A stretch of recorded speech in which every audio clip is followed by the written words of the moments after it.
if you are a new law graduate and now willing to enroll under the Bar Council of Delhi, so these are the documents which will be required along with your enrollment form.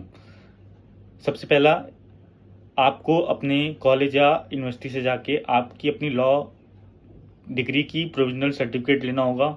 दूसरा, आपको अपने law course के सभी semester की marksheet चाहिए होगी।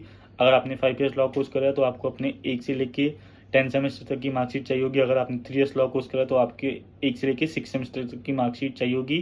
फिर आपको अपने 10th एंड 12th की मार्कशीट चाहिए होगी। और अगर आपने 3 ईयर्स लॉ कोर्स करा उससे पहले कोई ग्रेजुएशन करा तो ग्रेजुएशन की भी मार्कशीट चाहिए होगी।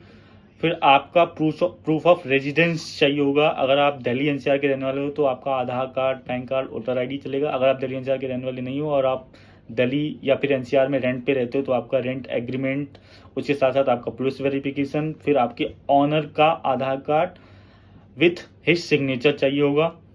फिर अगर आपका 10th से लेके लॉ डिग्री के कंप्लीट होने तक कोई भी गैप है, अगर कोई भी 1 ईयर या 2 ईयर का गैप है तो आपको उसके लिए एक एफिडेविट चाहिए होगा कि आपका वो गैप किस लिए था और आपको वो पूरा एक्सप्लेन करना होगा उस एफिडेविट में। फिर अगला आपको एक एफिडेविट चाहिए होगा for intended place of practice कि आप दिल्ली में क्यों प्रैक्टिस करना चाहते हो। एंड नेक्स्ट डॉक्यूमेंट जो आपको चाहिए होगा कि अगर आपके अगेंस्ट कोई भी एफआईआर दर्ज हो रखा है तो आपको वो भी डिस्क्लोज करना है।